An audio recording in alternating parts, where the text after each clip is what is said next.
The honourable member for Victoria the Lakes.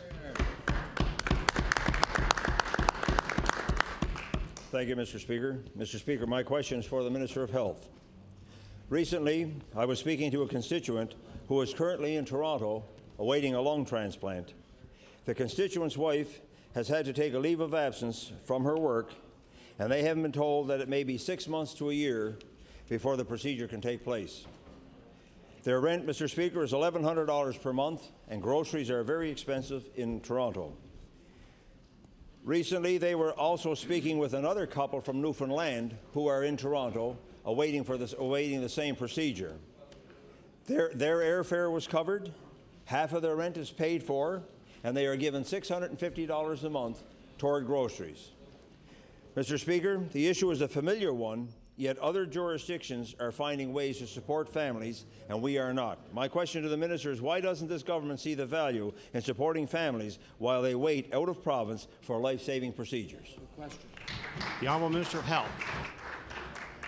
Thank you very much, Mr. Speaker, and certainly those who have to travel out of the province to receive medical services, it's great that the services are in fact available to them, but certainly it's very difficult for families in those circumstances. Mr. Speaker, again, before the First Minister's conference, we indicated to Nova Scotians that there were about $175 million worth of things on a per annum basis that we would like to address in this province. Mr. Speaker, we received less than $100,000, only $64,000 for this year, or $64 million this year with respect to those demands. We have obviously far more demands out there than we have the resources to fulfill, and that, Mr. Speaker, is a very difficult situation for all of us to be in. But, Mr. Speaker, we'll continue to do the very best for our citizens. The honourable member for Victoria the Lakes on your first supplementary. Mr. Speaker, this family is in Toronto not by choice, but by necessity. The operation is not available here in Nova Scotia. While the province of Nova Scotia will pay for the hospital costs and the cost of the lung transplant, at the end of the day, the province is saving money. If my constituents were here, they would be able to be some home care costs that the government would have to cover. Mr. Speaker, sadly, this government has taken a family that was doing well and is making them a poor family. My question to the Minister is, why doesn't the government factor in some of the costs they would save and use this as a reason to justify financial assistance to families waiting out of province? The Honourable Minister of Health. Thank you very much, Mr. Speaker. And as I indicated in my answer to the first question, obviously we're faced with very difficult choices that we have to make with respect to how we spend these very scarce resources that we have. And we're always looking for ways where we can address concerns of individuals. We'll continue to do that, Mr. Speaker, but we're certainly not going to be able to address every single problem that comes before us.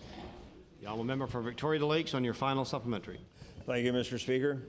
Mr. Speaker, as if the stress of waiting for life-saving procedure is not enough, this government has placed additional financial burden on this family that is making their lives very difficult. My final question to the Minister: could the Minister please indicate whether there are any plans to introduce a program that will assist families with living costs when they have to seek treatment out of province, given that you now have some flexibility as a result of the additional federal dollars from Ottawa? The Honourable Minister of Health. Thank you very much, Mr. Speaker. And what the honourable member has done in using the phrase "some flexibility" indicated that the flexibility we have is indeed very limited. And I indicated the extent to which it is limited in answer to the first question when I said we require an additional $175 million a year. We're going to get far, far less than that. So our capacity to be able to respond to circumstances such as those outlined by the honourable member is very, very challenging indeed, Mr. Speaker, and it continues to be a huge challenge for us. The honourable member for Dartmouth East. Thank you, Mr. Speaker. Mr. Speaker, Canadians and Nova Scotians have recognized that we have to do our part to address climate change. The problem is that this province doesn't seem to be getting the message. Now that Russia has signed on to the Kyoto Agreement, we are hoping that things move more quickly. Yet Nova Scotia still hasn't set greenhouse gas reduction targets and continues to point to the federal government instead of taking responsibility. Mr. Speaker, my question to the Minister of Energy is, when can we expect a climate change action plan from Nova Scotia? The Honourable Minister of Energy. Thank you very much, Mr. Speaker, and I'm pleased to respond to the honourable member's question because Nova Scotia has been working for it, whether it's based on initiatives here within the province, whether it's through Environment and Labour and my colleague with the Green Plan for the province, work with Nova Scotia Power on their emissions challenge, and also try and put in the targets. And as you know, the 03 budget had budgeted $2 billion, as well as for voluntary initiatives. There was $160 million set aside nationally. But what we haven't had from Ottawa, truly, is the criteria associated with that for Nova Scotia to step up. We're willing, and we're wanting to be part of that process, but it's about capacity. And even in the throne speech yesterday, they alluded to that, and we're looking forward to the details from Ottawa so we can finalize our plan. The Honourable Member for Dartmouth East on your first supplementary. Thank you, Mr. Speaker. Mr. Speaker, the fact is other provinces are moving faster and working harder to encourage more renewable energy and more energy efficiency. Here in Nova Scotia, last year, Nova Scotia Power said they couldn't meet Kyoto targets, and this province said nothing. This year, Nova Scotia Power has started bullying renewable energy producers, trying to take back half of their federal incentive, and this government does nothing. Mr. Speaker, my question to the Minister of Energy is, how do you plan to deal with Nova Scotia's power plans to claw back the federal wind energy incentive? The Honourable Minister of Energy. Mr. Speaker, with regards to the reference she makes with the Nova Scotia Power Initiative and the federal program, I think with greater clarity, I'd be happy to sit down with that member and take her through the various details associated with that particular subject. And it's a very technical one, and one that I'm sure that while the members of the House would be interested, time will not avail. But I'll be happy to sit down and provide her with the details, and I'm sure she'll have clarity to come forward and recognize Nova Scotia's on the ball when it comes to energy efficiency and climate control. The Honourable Member for Dartmouth East on your final supplementary. Thank you, Mr. Speaker, but I think I do know most of the details on that, and I do understand them, and it's a clawback, and it's nothing more than that. Mr. Speaker, in Nova Scotia's Green Plan, this province promised to develop a climate change action plan. I'm just looking for the plan. Where is it? Honourable Minister of Energy. Mr. Speaker, it's a plan in motion because this government has invested in the Climate Change Centre here with Clean Nova Scotia, the TRACS program for urban transportation, climate change and climate smart, the HRM, Urban Transport Showcase program, our energy efficiency programs in government, utilizing biodiesel in government buildings, increasing energy efficiency, our consumer awareness. Mr. Speaker, this government is on the move with that, and I'm sure if she would join with us, they too would add to the energy efficiency and maybe stop using some of the power of this House on redundant questions when we're already working on the issue. The Honourable Member for Cape Breton South.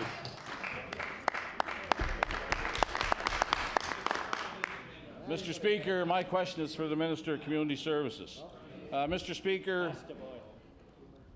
this question relates to the Children's Aid Society, which is staffed by some of the most caring individuals you would find anywhere. Hear, hear. Across this province, branch offices of the Children's Aid Society currently work at arm's length from the Department of Community Services, which gives them the flexibility to deal with situations unique to their communities.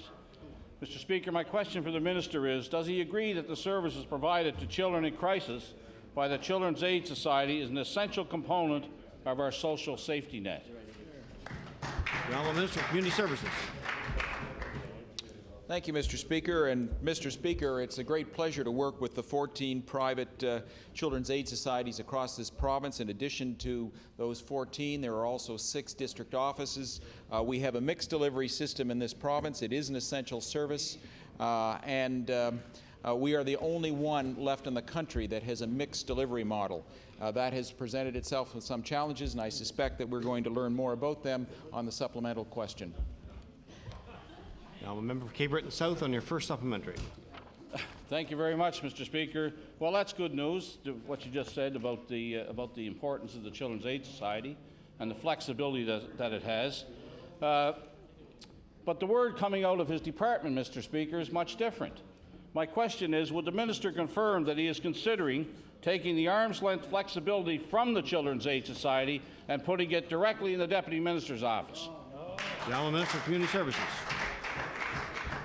Thank you, Mr. Speaker. And Mr. Speaker, I will confirm that for apparently about the last 10 years, in other words, long before I became minister, there has been an initiative between the department and the Children's Aid Societies and the district offices, because they all make up the system by which we deliver these services, to try to rationalize the system to provide better protection for children.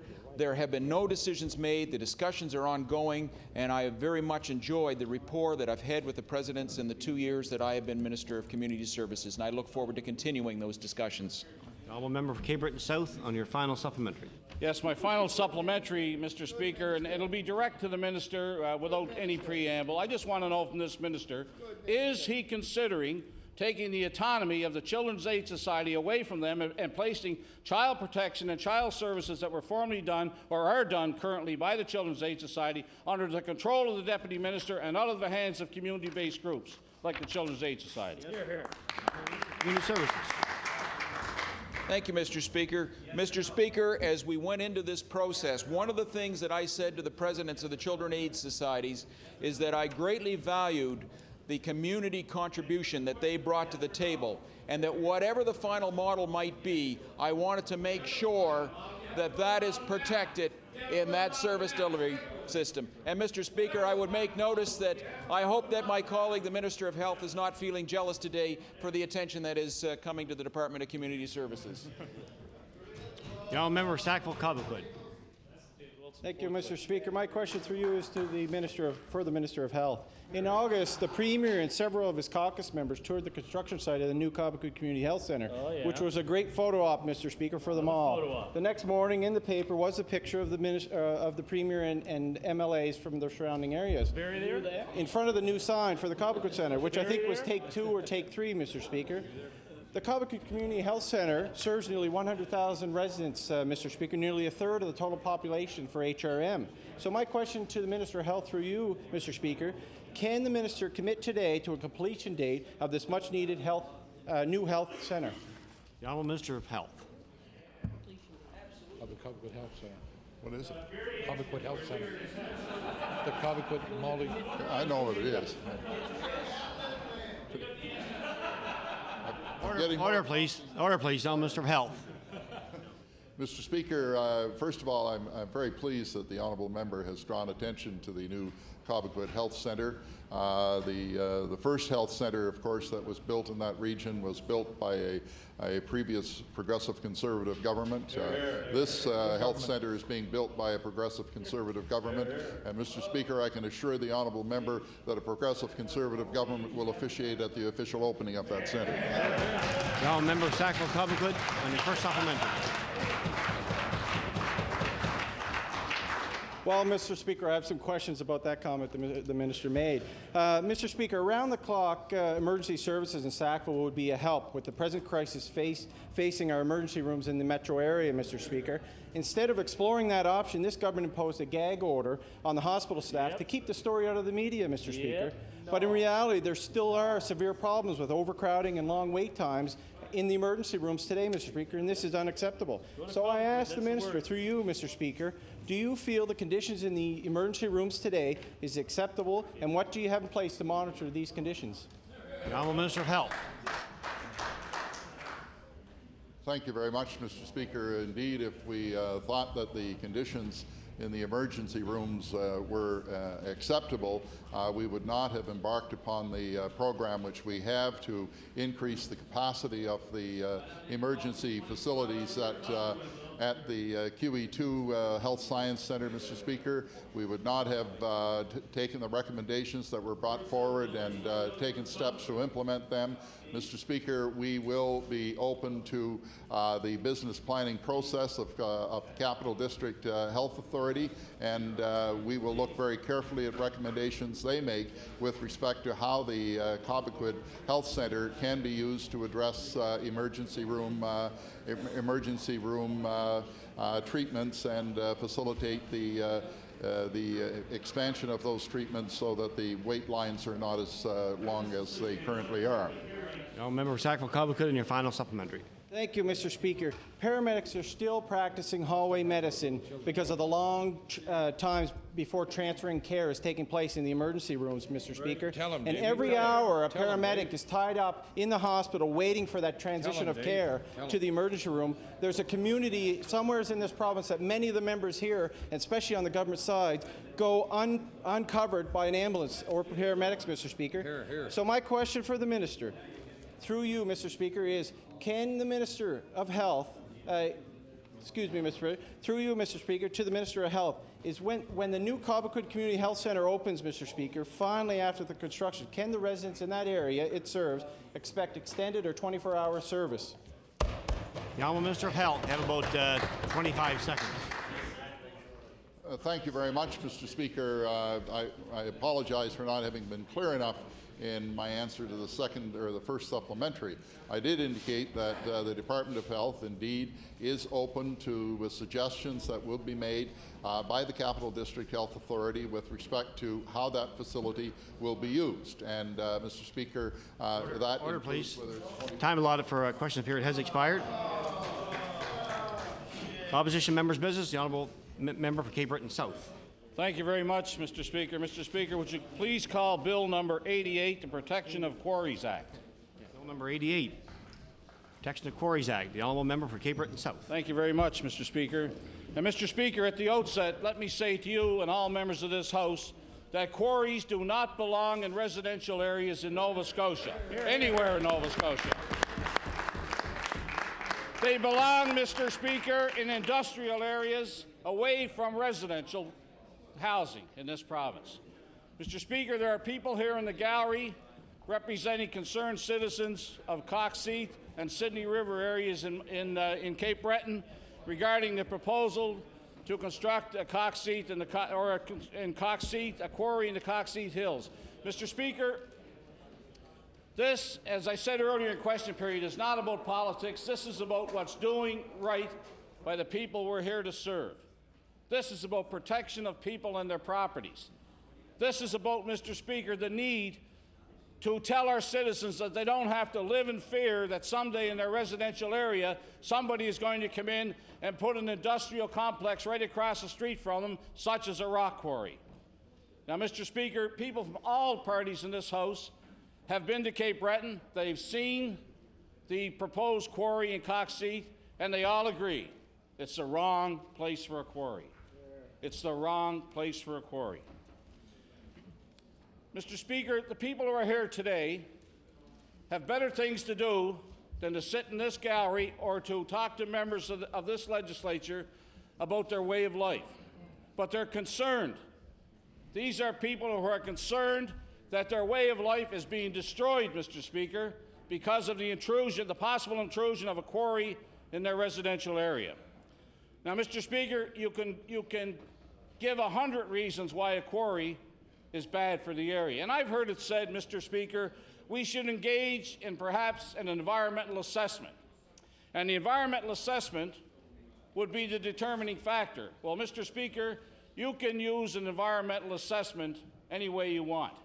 But, Mr. Speaker, the fact of the matter is we don't want a quarry in the Coxseat Hills under any circumstances, Mr. Speaker, and the people who live in that residential area, or for that matter, the people in Digby Neck or the people in any other area in Nova Scotia should not have to live in fear that somebody is going to put a rock quarry in the middle of their residential area. Mr. Speaker, just think for a moment what you would do or what I would do. Mr. Speaker, I don't even live in that area. I live across the harbor from that area, and I'm upset. I go over there and I'm upset, very upset, because what I see happening over there. Now, Mr. Speaker, even before a permit was issued before a permit was asked for by Mr. Van Zutphen, that property was purchased over there by that company, and it was purchased, I believe, for eventually operating a rock quarry. Mr. Speaker, a road was being constructed up the Coxseat Hills, in the hills, and as I said here last week when I asked the question, the Van Zutphens weren't building a road up there to go moose hunting. You know, they had every intention of going ahead or pushing ahead with a quarry operation, which is just kilometers away, incidentally, from highway contracts that are being let for highway improvements on the 125 bypass and some bridge work, which needs aggregate. And I agree, Mr. Speaker, that you need rock. You need to get supplies to build highways. I have no problem with that. But I believe there are 11 quarries in our area right now, 11 that I know about, and surely to heavens, a proponent or somebody in business that wants to do business with the government can go to an industrial area, find an industrial area, and operate a quarry. And in addition to that, the Department of Transportation, and the minister is here today, the Department of Transportation have said publicly that they will not issue a permit, they will not use any aggregate from any area that does not have a permit from the Department of the Environment. The Department of Transportation have said that. And I commend the Department of Transportation for saying that. That's a step in the right direction. But nobody to date in government has said that they are not going to allow a quarry in the Coxseat Hills. Everybody states there's nobody applied for an application. The Minister of Environment has sent out some regulations, some regulatory provisions that the Van Zutphens must adhere to. I don't know whether he's received an answer to that or not, but I do know that this group in Coxseat and the group from Sydney River, who will look right at those that hills and that construction from their vantage point, see this work going on, they see the noise, and I want to say, Mr. Speaker, also there are a number of considerations here. If a rock quarry was allowed to be constructed in those hills, it would clearly destroy that area as a residential area. I said it before and I'll say it again. The minister called it strong language, but I used it in a media scrum that this would be nothing more than environmental residential genocide for that area if that's allowed to happen. And I'll say it again and again and again if I have to. Mr. Speaker, the water quality of the residents there will be affected. A lot of them have their water off the Coxseat Hills. There's been no indication by anybody that the water would remain safe there. As a matter of fact, I don't think it would. There's a road there that can't handle the heavy traffic there. The Coxseat Highway simply can't handle it. We have to worry about the safety of the children in that area. And Mr. Speaker, what about the property values there? You know, some of the nicest homes in our area are built there, and people will say, oh yes, you know, but why should they be treated any differently? Nobody is asking them to be treated any differently. All we're asking for, and that's why the bill addresses residential areas throughout this province. What we're asking for, Mr. Speaker, is that from Yarmouth to Glace Bay, that rock quarries not be allowed in residential areas. Somebody said to me, well, that will destroy 95% of the possibility for business to operate rock quarries. Well, surely to heavens, Mr. Speaker, there must be some industrial land left in this province, or commercial land, or land that's remote from current residential housing and communities. Mr. Speaker, the safety of children is a serious concern here as well. You know, aggregate is not hauled off that mountain, or would not be hauled off that mountain on half-ton trucks. You're going to see 16-wheelers in there. The Coxseat Road simply can't handle that kind of traffic. You're going to see the noise so bad in that community that residents are going to continually live with the apprehension that their property values are not only going to suffer, but they're going to be, I think, adversely affected in their own health. People should not have to get up in the morning and hear that constant whining of machines and constant noise that is associated, not to mention, Mr. Speaker, the blasting that could take place no more than meters away from some of the homes that are there, Mr. Speaker. I mentioned the fact that children would be at risk there. I also have to say to you, the people move to those areas for tranquility. They move there for peace. They move there to plan their future in a planned community, which is what the situation is in Coxseat, Mr. Speaker. It's a planned community, one of the finest communities in Nova Scotia. They have a community of spirit out there that's second to none.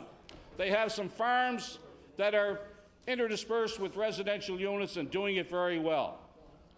But, Mr. Speaker, their lives have been disrupted to the point where they think about nothing else since over a year now except the possible destruction of their way of life in Coxheath, and for that matter in the Sydney River Valley as well.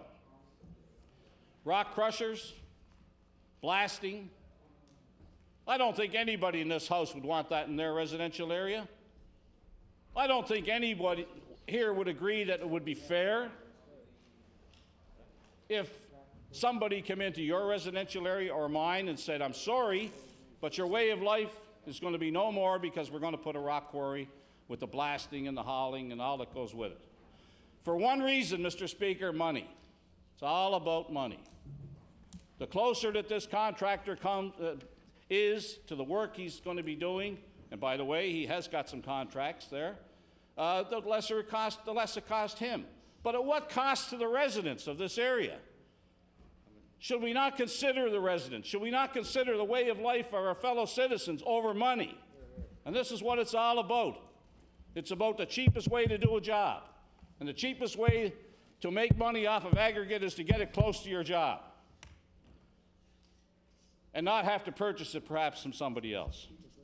But that's not a problem for the residents. That's the cost of doing business. And the cost of doing business should not be adversely impacted on the people who live in that area. And Mr. Speaker, this goes for not only that area, as I said before, it's right across Nova Scotia. Mr. Speaker, as I said earlier, quarries should not be allowed in residential areas. That, Mr. Speaker, should be a no-brainer. I mean, just think of it. Are we at the stage in this province where we're going to sit back and let communities be destroyed because somebody wants to make some money? To dig up a hill that's going to be used for wilderness activities and other activities consistent with their way of life in Coxheath and totally destroy that? I don't think that's what we're all about here in this legislature, Mr. Speaker. I don't think that's what we're all about at all. I think we have to have some compassion. And not only that, Mr. Speaker, these people, to date, these people who are affected, the one group that I'm talking about, have spent thousands, tens of thousands of dollars trying to protect their way of life. They shouldn't have to do that. They shouldn't have to be out there with signs that they had to pay for. They shouldn't have lawyers engaged, which they have to pay for. But I would say this, that some of the lawyers have given some pro bono work to this project because they believe in it so much.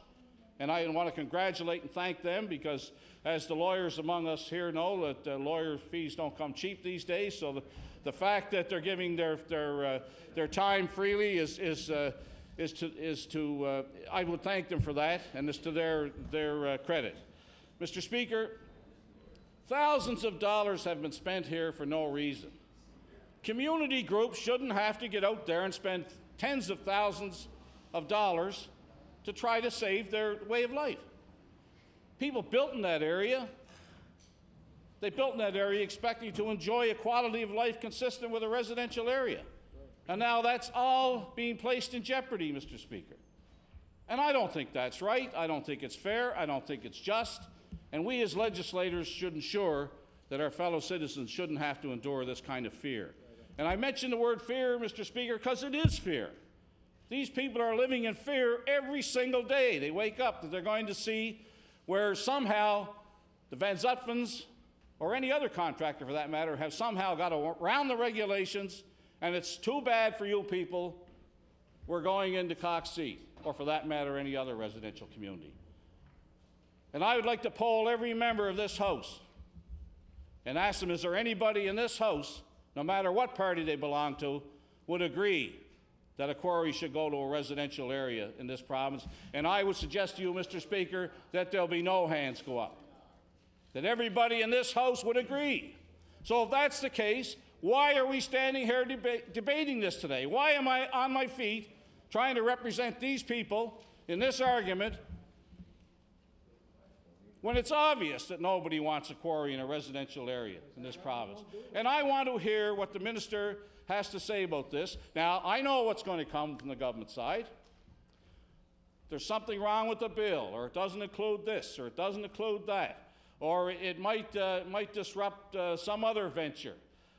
That's fine. All I'm asking for is for the government to say no to a rock quarry in residential areas. I don't care what kind of language they put around that.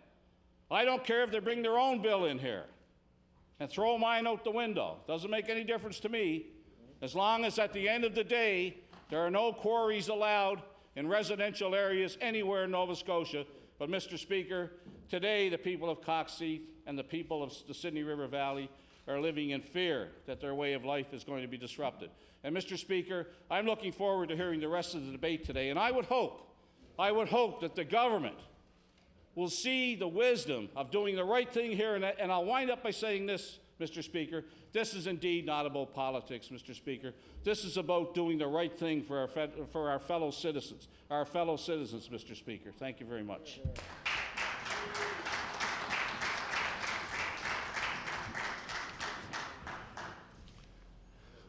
I recognize the Honourable Minister of the Environment and Labour. Well, thank you, Mr. Speaker. It gives me pleasure to stand up today and to address Bill 88. I think it's appropriate that there is a good airing of this bill, and certainly a lot of good points have been brought up by the member opposite.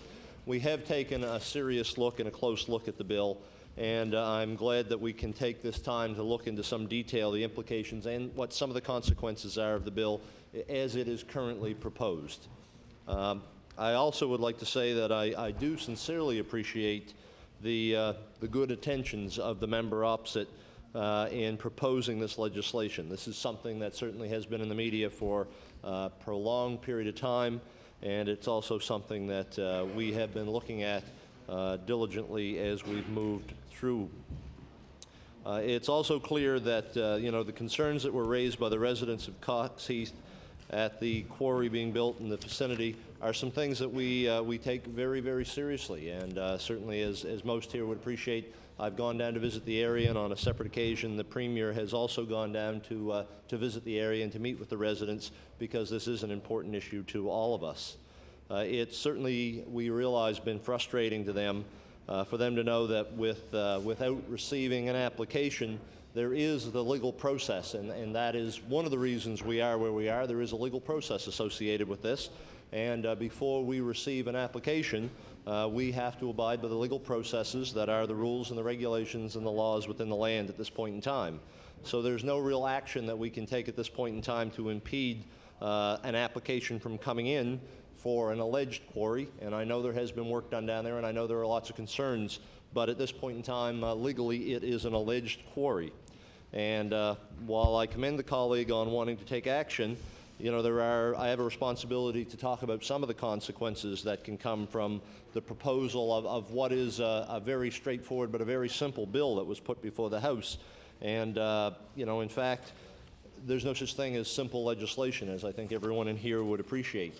Every time we look at something, there are always far-reaching implications that we have to consider when we're looking for a solution to anything that's taking place. So in the past number of years, we've certainly had growing public concern and opposition to all new quarries across the province, and it is something that, from the department's point of view, we have looked at and are continuing to look at, because if you look at Digby Neck and Victoria Beach and in Annapolis County, in Lunenburg County, and most recently it's been Coxheath, but this is a province-wide issue that certainly we are looking into. The environmental issues surrounding the quarries have been well documented, and they are similar at Coxheath to other places. Certainly the noise associated with truck traffic, with the removal of materials, with the crushing of materials, and certainly the blasting of materials. The dust generated from drilling, for the holes for blasting, and the blasting effects on groundwater for structures that are in the area and for residents and for wells. These are all documented issues and concerns that have to be taken into consideration. As well, there's concern for siltation from the settling ponds and other associated structures and receptacles, I guess, for quarries. Now, other concerns expressed by the public are more related to socioeconomic issues, truck traffic, and the member opposite mentioned the safety point of view. And I can appreciate certainly the concerns of the residents, because I was on the road. I appreciate where the proposed road would come out, and certainly that is a congested area, and it also is a residential area, as has been pointed out. So I do, Mr. Speaker, or Ms. Speaker, I would like to take some time to address some of the specific issues and the complications that could be created by the passage of this bill as it currently is. The bill proposes that the act to protect residential communities from quarries be administered from the Department of Natural Resources. And since pits and quarries are currently regulated under the Department of Environment, it seems that this recommendation would serve, it would diminish the government's ability to properly regulate these sites where we are currently the regulatory body. Bill 88 in Section 2 defines a residential zone as an area that has been zoned pursuant to a municipal land use bylaw. And that's a very broad category, and that could stop development just about anywhere, as had been mentioned with the bill in its current form. And we realize that there is great opposition to some particular operations, and there's also many, many other operations that proceed now in the province with little or no difficulty. And it seems to me that this type of broad approach serves to penalize and possibly could penalize other operators who really don't need this kind of restriction. Likewise, the definition of quarry is very wide-ranging and could seriously affect all development in Nova Scotia. It identifies no size limit on removing earth, and it would need to be certainly amended because, therefore, this could affect everything from home building. In its current form, excavating for a basement would be captured. The development of a subdivision would be captured under this bill, and the development of roads and certainly other infrastructures as well. It could even extend to impact on other construction projects, the development of golf courses, and so on, just because of the way it currently is written. So I certainly believe it wasn't the intention of this act to encompass that much. I know there was a specific purpose in mind when the bill was presented. However, from the department's point of view and from my point of view, we have to look at what we are bringing forward and what the ramifications would be if this act were to proceed. Also concerned that the way the act proposes to deal with enforcement. So under Section 5, the act requires municipalities to deal with the enforcement issue. And this is a responsibility for which I expect our municipal colleagues are neither prepared nor resourced to deal with. And I believe this particular clause may require changes to the Municipal Government Act in order to allow municipalities to legally enforce this action. Also concerned, Ms. Speaker, with knowing if this document has been shared with all stakeholders, and I expect it hasn't, and I appreciate why it hasn't been, but we do have asphalt producers and municipalities, trucking industry, fuel company suppliers, and many other stakeholders in the road building industry who certainly need to make sure that we are looking at all the aspects that this could capture and ensure that we have that we are zeroing in and doing what the bill is intended to do. But by not consulting with this act or this group, such as the Chamber of Mineral Resources, Nova Scotia Road Builders, Nova Scotia Construction Association, Nova Scotia Truckers Association, we certainly risk affecting a successful working relationship that currently exists with these partners. And I certainly believe that public consultation is vital in analyzing the benefits and also determining any adverse effects that may come about by way of a piece of legislation like this. And that includes the social, the environmental, economic effects, and considering the many issues that I've been able to point out so far, I really think that the fact that this bill has not been shared and has not been, I guess, aired, shared, and discussed poses some problems with it in its current state. There's also some of the following issues that we have some concerns with, and I would like to say I do intend to share my time with a couple of my colleagues as we move through this who have some points that they would like to make as well. I don't think I need to tell anybody that the Department of Transportation and Public Works is a large user of aggregate in the province, and as was pointed out, that's not the intent of the bill to hamper them from being able to construct new roads and do their work as they move forward. The Act could also erect a significant economic barrier for some of the small businesses in the province. It could limit a company's ability to access aggregate, and this Act could reduce competition, which could in turn result in a small number of companies having a majority of control over the aggregate resources in the province of Nova Scotia. And that scenario can only serve to increase costs, not only to the province but for private companies. And one of the very sincere concerns is the cost of aggregate for somebody to have a load of gravel for their driveway, and we have to be cognizant of that. We have to be sure that that is something that we do look into. But I can assure the member opposite and as well the people that are in the gallery that this is a concern. It's a concern throughout the province. It's not just in one area. It's certainly something that we have looked at. We certainly would like to be able to make everyone happy, and that's not something that we've been able to do at this point in time. But I would like to close off my remarks by just reiterating that there are certainly consequences associated with this bill in its form that are very wide-reaching and encompass a lot more things than the intention of the honourable member opposite when he presented the bill. So those are some concerns and some issues that we have, and I do appreciate that there were good intentions with the introduction of the bill to specifically take care of one issue in the province. However, we do have to take a look at the entire province when we look at legislation like this. And at this point in time, I'd like to pass my time over to the Minister of Community Services. The Honourable Minister of Community Services. Thank you, Madam Speaker, and I want to thank the member opposite for his comments and for sharing some of his time. I'm only going to be up here for a couple of minutes because there's a lot of interest in this bill on the government bunches. And Madam Speaker, I would tell the member opposite that I'm sure he's aware, that it's not just quarries, it's pits and quarries. And they follow beyond the jurisdiction of municipalities. Municipalities cannot zone them out of a residential area, and therein lies the challenge. And I would tell the member opposite that parts of King South are located on the pit capital of Nova Scotia.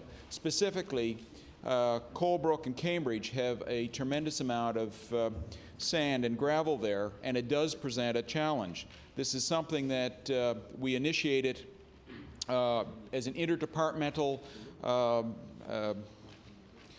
project to try to address this. And I would also tell the member opposite that one of the last things that I did before leaving as Minister of Environment and Labour was to ask my deputy to make sure that this process continued on.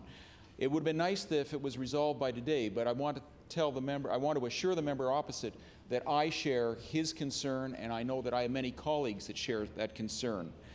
And I would suggest that the process that has been underway has had some positive reinforcement by the member bringing forth this bill. I'm not going to take any more time other than to say that I applaud the member for bringing it forward, and I certainly share some of his concerns as it pertains to the regulation of pits and quarries as they may affect residential areas. Thank you, Madam Speaker. Honourable Government House Leader. I understand there's still about three minutes left, Mr. Speaker, because I would very much like to speak on this subject because, as you know, the Department of Transportation are the largest user of, either directly or indirectly, of aggregate in this province, Madam Speaker. We use somewhere between, on an average year, about 5 million tons of aggregate. And without access to that aggregate, Mr. Speaker, our road system, certainly the building of new highways and the restoration of old highways would come to a grinding halt. Now, having said that, I couldn't agree more than with what the honourable member opposite who introduced this bill, the honourable member for Cape Breton South, has said, and I agree with the feelings of the people in the gallery.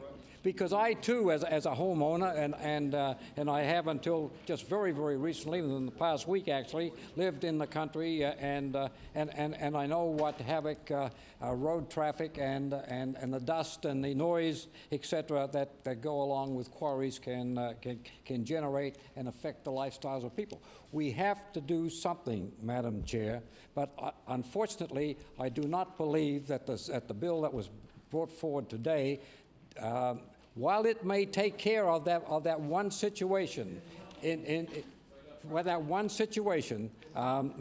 Madam Speaker, it will not accommodate the problem which is province-wide. And we do have to do something, Madam Speaker, and we will do something.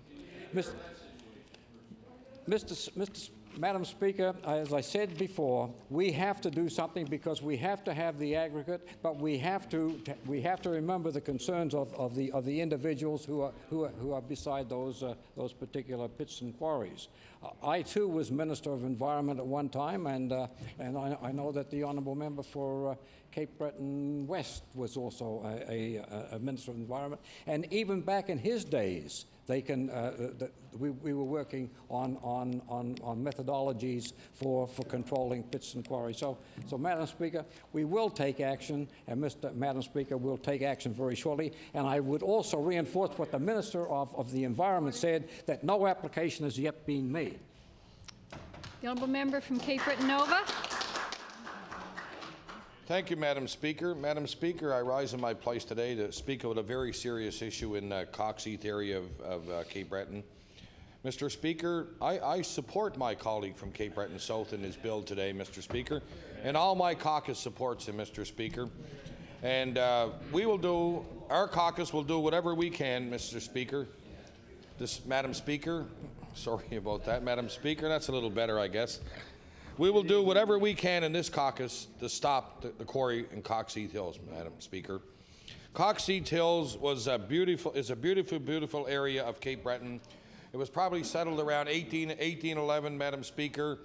I went through there many, many days as a young man, and a lot of people in my riding in Cape Breton Nova, Whitney Pier, moved from Whitney Pier to Coxheath, and I'd say about 40% of the residents in that area are formerly residents of Whitney Pier and have roots in Whitney Pier. And I know the seriousness. I was one of the first people that they contacted, and I actually had my leader come down and meet with those people. I know there's concerns about aggregate for roads, and there's over 12,000 pits and quarries in this province. Why do we need another quarry in a residential area? I still can't figure that out. 12,000 pits and quarries in this province, and here we are going to take it and do the wildlife, protected species in the area. All of those things, the noise, the dust, the local agricultural, the local everything in that area. It was just people moved there for the tranquility and the peace to get away from the smokestacks in those days in Sydney Steel. Moved to this beautiful area, gorgeous area, the Sydney River Valley, and on that side of Coxheath. Just absolutely gorgeous. The water, what will happen to the water quality and the quantity? Wells will go dry, the wells will be ruined. What about all those issues about putting a quarry there? And the safety of children, like my colleague had said from Cape Breton South. There's a ball field just below that hills. Kids play ball. There's a walking track there. I have friends that live there. What about those kids going to ball fields and that? With big heavy trucks and going by in the dust and,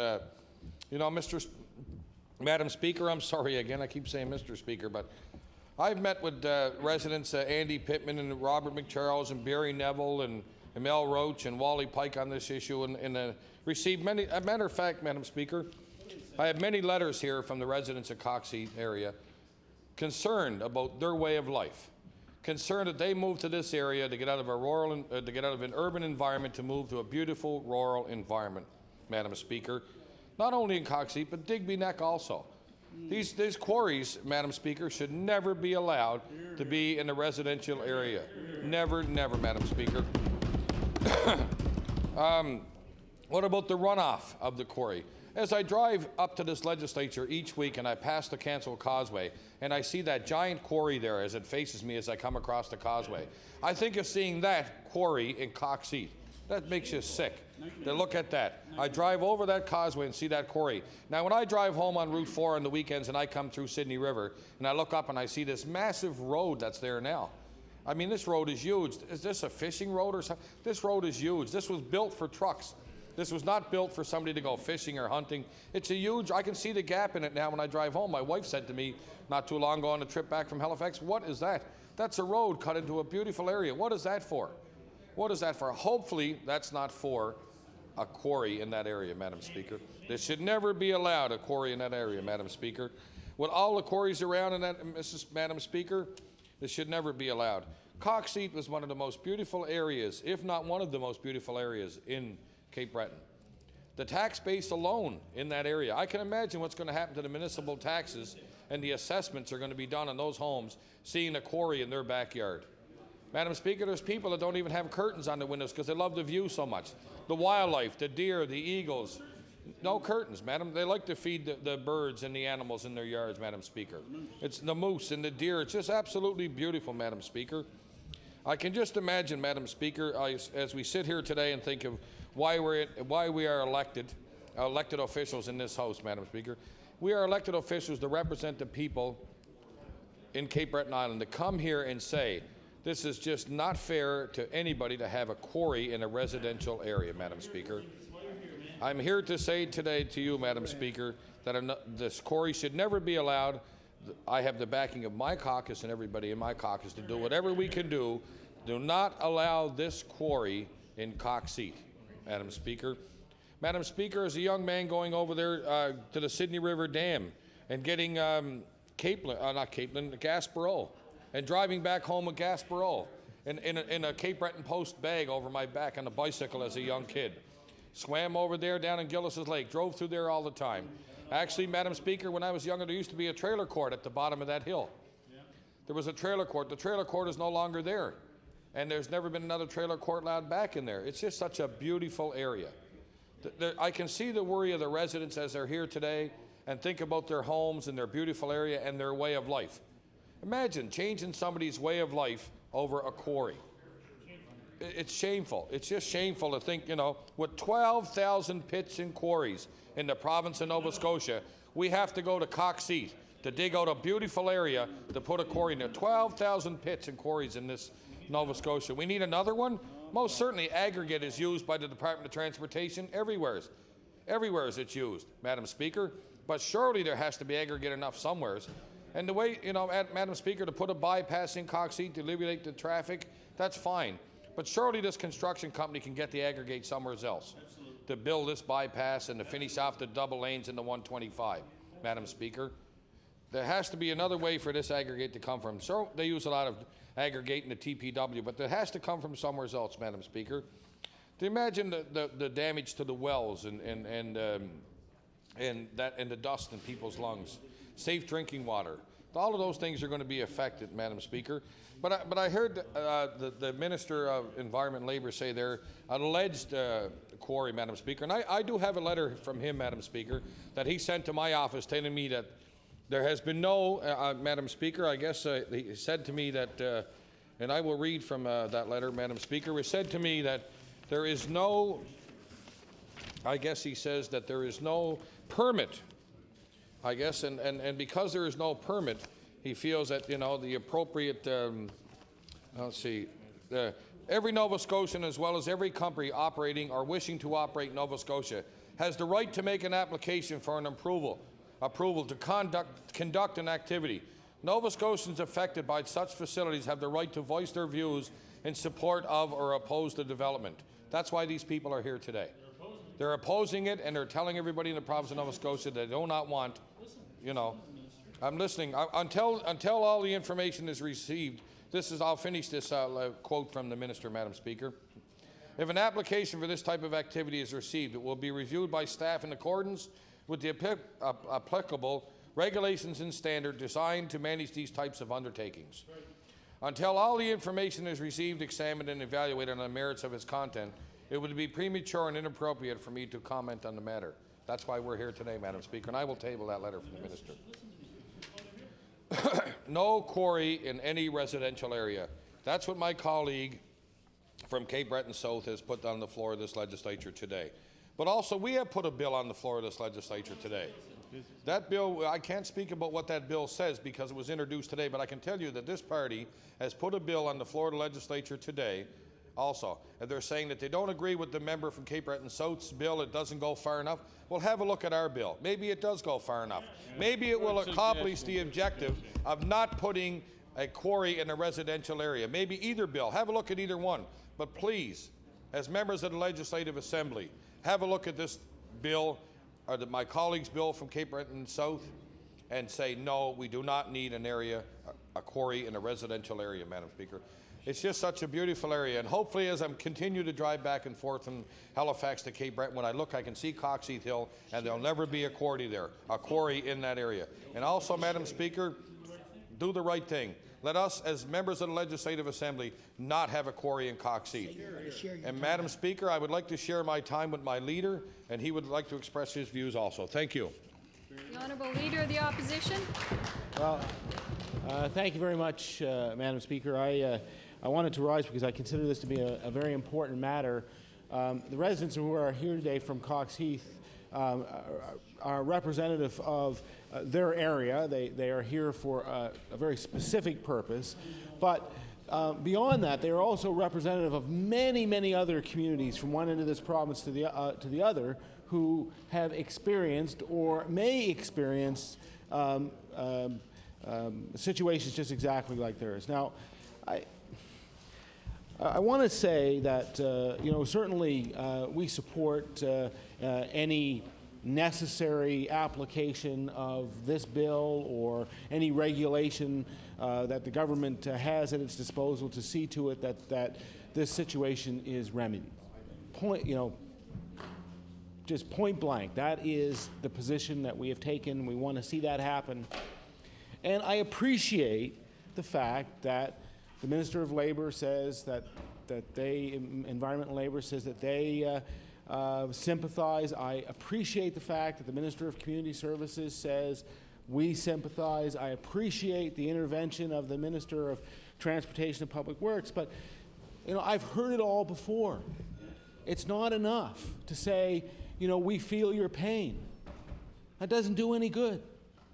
If you don't like this bill, if you don't like the bill that was introduced by our party, if you're not prepared to go ahead with ensuring there has to be Class 2 environmental assessments, if you're not prepared to put in place public notices, if you're not prepared to put in environmental management plans for quarries, if you're not prepared to do these kind of things, then what is it that you intend to do?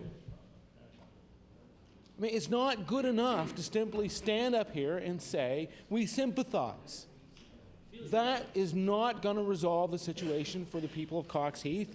It's certainly not going to, and as I know the people from Coxheath who are here know that I think in a short time the member from Digby Annapolis is going to get up to speak.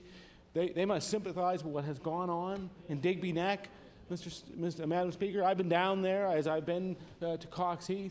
They have been struggling with an imposition into their community which is unasked for, which is unregulated, over which they have no control, and in fact, over which their opinion is not even asked.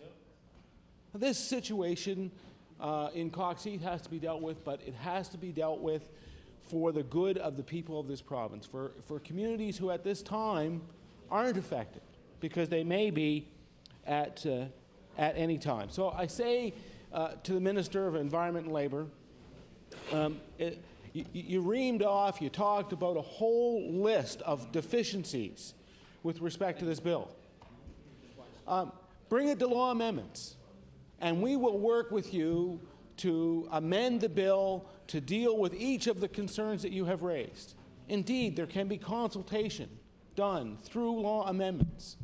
We can work with you to cover off the difficulties that you see, because in the end, this is the only way that we have in order to ensure that the aspirations of these communities, the aspirations of these citizens are respected. So what we're asking is very, very simple. We're here to support, and there are many, many times in this House when the parties on this side of the House don't agree. But this is one of those things on which we do agree. And if you are sincere in saying that you agree, but there are problems with this bill. All we're asking is that you move it on to law amendments and allow that process to take place so that we can assist you in bringing forward a piece of legislation that will benefit the people of this province. Now, I'm going to sit down, and I know that the member for Digby-Annapolis is going to stand up, and I'm asking you on behalf of our caucus to allow this matter to come to a vote. Because that will tell us once and for all how you really feel about it. You say that you are concerned. We'll demonstrate that concern here today and pass this bill. The honourable member from Digby-Annapolis. Thank you, Madam. Thank you, Madam Speaker. Madam Speaker, I'm honored to stand here today and to speak on Bill 88, and also speak for the people that it will affect in the coming years. In western Nova Scotia, a lot of land is being bought up by foreign interests, mainly from the United States. The goal is to quarry this land for the rock to make roads for that country. Digby Neck is a peninsula that runs out into the Bay of Fundy and has many small villages dotted along its road, which runs down through the center of it. The major issue of concern of the 15,000 forgotten people of Digby-Annapolis that I wish to highlight in support of Bill 88 is the almost cavalier disregard this government showed for the wishes and opinions of the people of Digby Neck and other communities as American companies to let them to move into an ecologically sensitive area and set up a wrecking crew in White's Cove of Digby Neck. Madam Speaker, the American company will be coming here to get our rocks, not only because it's cheap, because American law prohibits removal from their coastal areas and near coastal areas and residents. They cannot do it in our own country, so they come here and take what they want. It's cheap and it's easy, and it seems to be without reprisal. Madam Speaker, now the government has a chance to change all of that in support of Bill 88. The people are calling for this bill, not only from Digby Neck, but from across this province. Madam Speaker, Digby Neck is rich in history and beauty, like so much of Nova Scotia, and the residents are proud of their homes and communities. The quality of life is their greatest achievement, and they wish only to protect it. The law states now that there is to be no blasting within 700 or 800 meters from a residence. This is outdated.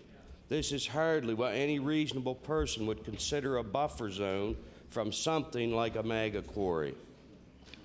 Madam Speaker, the law worked well for years with the blasting of local gravel pits, which happened once or twice a year. The rock was blown out and then collected and transported away. People can live with this. But we are not talking about local gravel pits here anymore. We are now talking about mega quarries working and blasting around the clock to build roads in the United States. What is this going to do to the way of life on this peninsula and in this province? The loud trucks going at all hours at high speeds and grinding equipment and dust in the air and steady blasting. If we can't stop this from happening, the least we can do is add a greater buffer zone to protect our people. We are losing enough people in our rural areas of Nova Scotia. We do not need to drive away anymore from noisy crushers and blasting. Madam Speaker, we also need protection of our fishing grounds around the shorelines of this province. The large amounts of dust and debris have to have a negative effect on the environment. The lobster fishery alone is worth $1 billion to the economy of Nova Scotia. It is known that silt runoff from quarries can turn the ocean bottom into moon-like conditions, leaving nothing alive on the bottom. We believe a larger buffer zone for the shoreline is also in order for the sake of our inshore fishery of this province. Mr. Speaker, Madam Speaker, asking for a fair buffer zone from an export maggot quarry is not a lot to ask for people of Nova Scotia. The zone protects the safety and investment of its residents.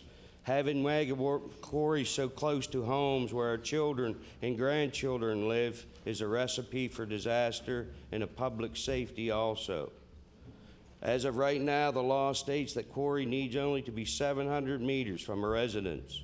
This is not far enough from a noise that will go on continuously, both day and night, 24 hours a day, 7 days a week.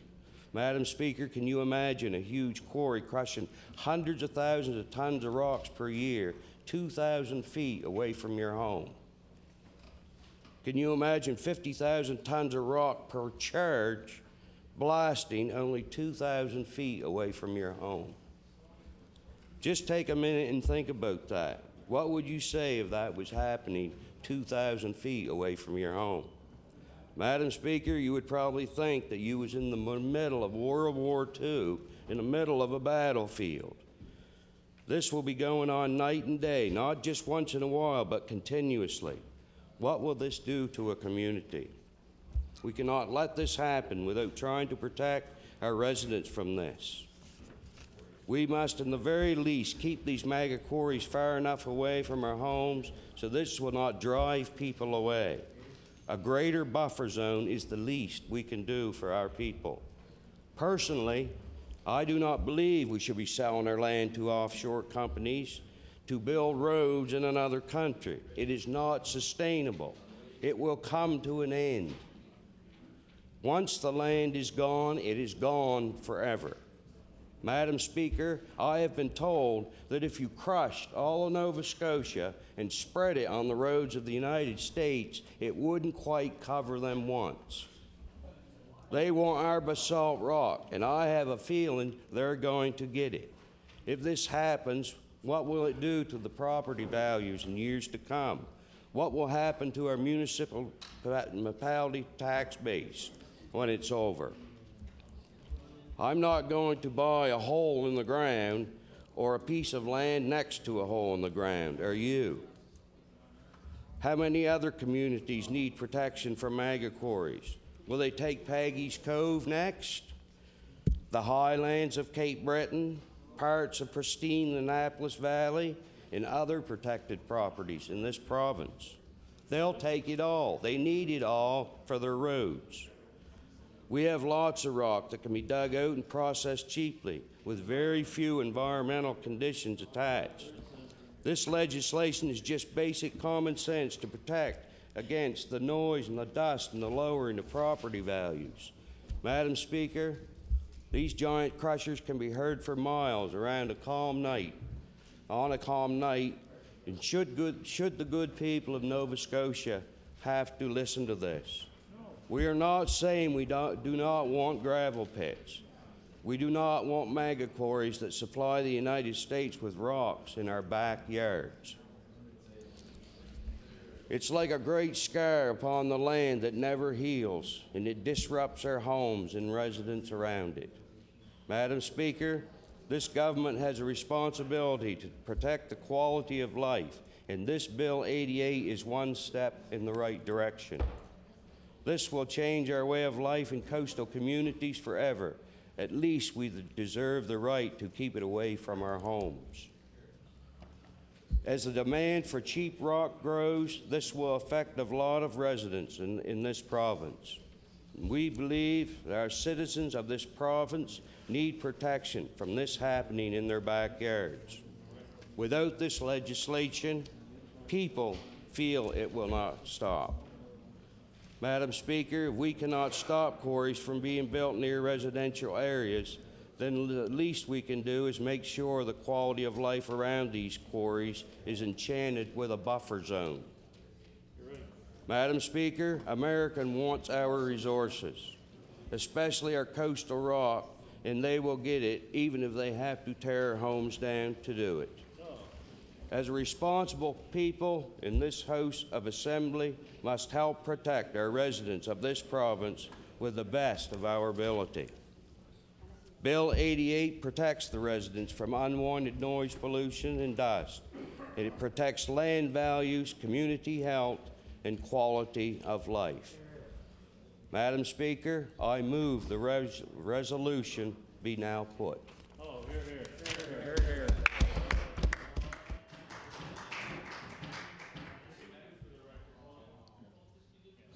The Honourable Minister of Energy. Thank you.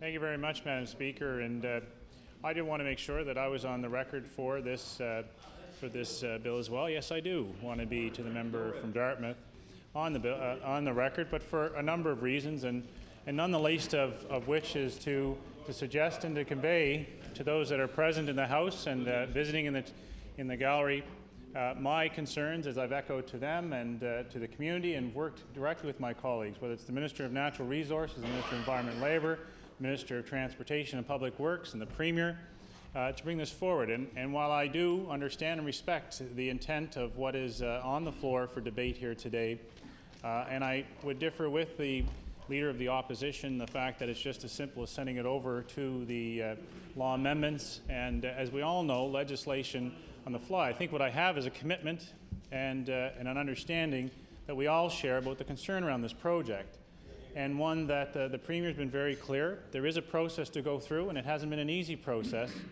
but I stand with the concerns of those in the area. And Madam Speaker, I do want to say that there's something specific, and the member of Cape Breton South is right.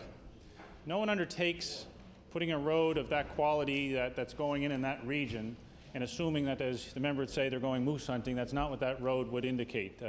It's being done to an exacting standard. And I do believe, and as I've heard from the citizens, there were concerns, would not be concerns if that road was going to be for continued residential development in the area. Because we now have, and what has been different, is, as was noted, I mean, there's traditional farmlands and properties there, but it's now a very high-density area and highly populated with a significant number of homes, and that continues to grow, and people see it as specifically a residential area and part of really a bedroom community to the wider urban Cape Breton unit. But one of the things that's come in this, and I know in working with the group, and they've written to me, and the Minister of Natural Resources has looked at this, is trying to go to every possible option and looking at it. And the community has said, look, what about a land swap? What about looking at other alternatives that can deal with this? But I do want to say, and I don't think it's been said, and I'm very disappointed, Madam Speaker, with the Van Suftens themselves, who otherwise, in my area, no one had any ill intent. The fact that they're doing road construction and won the tender process for the highway work for over $11 million of project activity, $5.3 million towards the work that's there, that this province, the members of this House, are all part of a budget process that sees over $8 million of provincial money going into that area. No one's saying that that's a bad thing, but I'm disappointed in the Van Suftens with not sitting down and looking at alternatives. For a Cape Breton-based community, for people that have come here in our community, have obviously supported. There's a great disappointment that I have in why they will not think in the wider interest of the community. And I think part of the effort is to get them. Well, and there is an issue of money, and I agree with the member from Cape Breton South, but there's also an issue, and he raised it. It's more than just that money issue. It's more than just a pressing need for the interest of the province of Nova Scotia. And there's areas where there is contention around mineral development and extraction, and it's faced in other areas. But in this particular instance, it's one where the voice of the community has not been overshadowed from a lack of understanding, and I think a commitment from every member in this House that the concerns of the community will not go unactioned through the appropriate channels and processes. And as he's noted, I mean, Madam Speaker, there's over 800 quarries in this province at this time. 800 quarries. And they are right. There is access to aggregate in the local area, and there's an opportunity to do that and to utilize that. And you know, Madam Speaker, we're doing our best to try and recognize and listen to the concerns, and we've listened to all the members opposite without interrupting them, to that member. And Madam Speaker, we're committed to the process, and we're committed as we've met with the community. Madam Speaker, if the honourable member would like some floor time or intercede. Madam Speaker. Order. The Honourable Minister of Energy.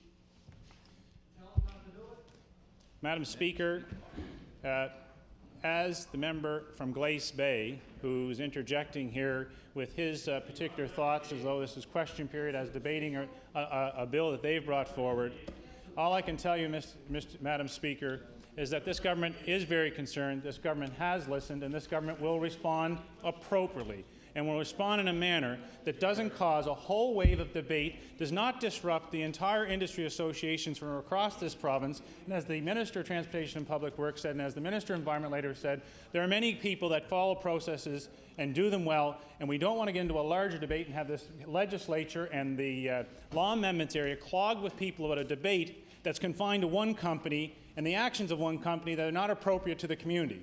And we all agree with that, Madam Speaker. That's what I disagree with, and if the member from Glace Bay needs clarity with that, I've put it in writing, I've stated it, Madam Speaker, and this government has listened and responded to me, but will go through proper and due channels, Madam Speaker. Unlike the member for Glace Bay that obviously is having a hard time getting clarity in his own mind as to what we're dealing with here, Madam Speaker. And all I can say to the people of that area is my commitment and our resolution as a government is unfaltering. And Madam Speaker, I'm discouraged. It's disappointing that the member from Glace Bay is not listening to this government, because this government has listened to the residents. There is a due process that when his government was in power, Environment and Labour had to follow. This government will do no different than they would have done, Madam Speaker, when they were on this ranks. But, Madam Speaker, due process is there. The community has spoken, and government is listening, Madam Speaker, and we will not deter and we will not move away. And the member from Glace Bay seems to be the only dissenting voice to doing proper process and doing what's right in the province of Nova Scotia. And this government will do what's right, and I will stand behind the people on this issue, Madam Speaker. The honourable member from Cape Breton South. Yes, thank you very much, Madam Speaker. After that stirring debate, would you please call resolution number 2498? Resolution number 2498. The honourable member from Halifax Citadel. Thank you, Madam Speaker. It's an honor to rise in this House to speak on this resolution. I want to congratulate the member from Halifax Clayton Park for putting it before this House and for continuing to renew her concerns about the direction in which this government has been going with respect to VLT gaming. I'd like to pick up where the minister just left off with a flurry about the government's intentions and contrast that with the government's actions. And in order to do that, Madam Speaker, I'd like to start with the highlight reel, if you don't mind. The highlight reel about what has been said by this government, about its concerns, about the use and abuse of VLTs in this province. Last week in this House, I asked the Premier pointed questions with respect to the purpose and use of VLTs in this province in light of a very damning report that came forward from the experts in Nova Scotia who recognize that this problem is crushing many families, destroying families. During that exchange, the Premier indicated to all Nova Scotians that he wishes that we didn't have VLTs, a rather telling thing in the circumstances. We also note that back in the spring of this year, the Premier was asked similar questions about this and lamented in the same way about the concerns of Nova Scotians and how VLT gambling is something that we need to absolutely get our heads around. And back as far as June 24th, 1998, in relation to Bill number 17, a bill that he championed, there are some interesting quotes that I'd like to provide to the House that are the words of the then leader of the Progressive Conservative Party, now Premier of Nova Scotia. He says, and I quote, "In the period January 1st, 1997 to December 31st, 1997, a period of 12 months, they had calls, that they being the gambling helpline, from 1,600 separate individuals, and 1,100 of those individuals eventually received referrals." And he goes on to say there were 1,100 Nova Scotians who became ill in a very serious way because of their exposure to a gambling habit here in Nova Scotia. 67% of the callers to the helpline were addicted to video lottery, he went on to say. He went on in the same series of exchanges to say there are marital, financial, health, employment, mental health, social, school, and legal problems that we see as a result of this. What's interesting to note, Madam Speaker, is that 1,100 figure that he was using back in 1998 has been adjusted. It was adjusted by the experts who have been studying this issue for a long period of time. And the number of people in Nova Scotia who are suffering as a result of addictions to gambling is now not 1,100, Madam Speaker. According to the experts, it's 120,000 people who are affected in their health, socially, and financially as a result of video lottery gambling. 100 times the estimate that the Premier put before this House when he complained so loudly about the scourge of VLTs in this province. The questions Nova Scotians have a right to ask themselves is what happened to the John Hamm of 1998 who spoke out so strongly about these issues. He went on to say in that same day, evidence is starting to accumulate that we have the most addictive video lottery terminals that are available. Well, as it turns out, they've become more addictive under this government with the use of bill exchangers, for example. He said we must find out and quantify and qualify what is it that we're dealing with. How big is the problem? This is an important first step. Well, it appears after this important first step that the government's next vital step was to increase the number of VLTs in this province by the number 500. On June 29, 1999, the then leader of the Progressive Conservative Party said, "I was as distressed as anyone at the report that the helpline for gambling addiction that gave us those awful statistics that revealed that 1,100 Nova Scotians were referred to drug dependency agencies or Gamblers Anonymous." Now, he was distressed back in 1998, but let's take a look at the number of VLTs that we had back then and compare it to where we are right now. Back then, in 1998, we had 3,234 VLTs, none on reserve. Since that time, we've added 600 on reserve before the Premier was asked questions in the spring sitting. And what's happened since the spring, Madam Speaker? Since the spring of this year, this government has allowed an additional 500 VLTs to be in service for all Nova Scotians to gamble their brains out on. Where is the purpose that grounded Bill 17 back in 1998? When we find that with respect to the to the expenditures associated with the use of VLTs, 33% of the users of VLTs delay bill payments, 23% dip into their savings, 21% use credit cards, 11% sell personal property, and 9% spend mortgage or rent money just to stay in the VLT game. Yesterday, we had a new report that clearly shows that the people who are less educated, who have less money, and seniors in this province suffer greater with the VLT problem in this province than others do. They suffer disproportionately. But our government has saw fit to bring forward 500 new VLTs. Now, if one were to do the math in relation to these problems, what's been determined is that we presently have 6,400 people in Nova Scotia who on average spend $14,000 each on VLTs. 14,000 each. Let's consider how that breaks out mathematically. Of the $130 or so million that we're receiving as a result from VLT losses, 90 million of that 130 million comes just from 6,400 people. So if we were to look at the strategy that's going to be proposed by the Office of Health Promotion, they're saying, let's move those problem gamblers, the 6,400 plus, to casual gamblers. And what do we find when we do the math with respect to that, Madam Speaker? We find that in order to make the kind of revenue that the government is presently making from VLTs, we'd need to quadruple the population of Nova Scotia. And every person, from seniors down to babies, would have to be casual users of VLTs in order to sustain the revenue and have everyone as a casual user. What kind of nonsense is that? Are we serious about moving people from problem gambling to casual gambling? Are we going to change our immigrant-sponsored program to quadruple the population of Nova Scotia? Are we going to provide an asterisk or a special place for applicants to immigrate who want to immigrate to Nova Scotia, asking them whether they're a problem gambler? And if they are, they may get a star beside their name?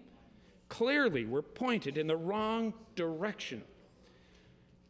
If one were to consider that the 3,800 VLTs that we had before this additional 500 resulted in 6,400 people who have a problem that results in spending $14,000 each on VLTs, what's going to be the result of another 500 VLTs?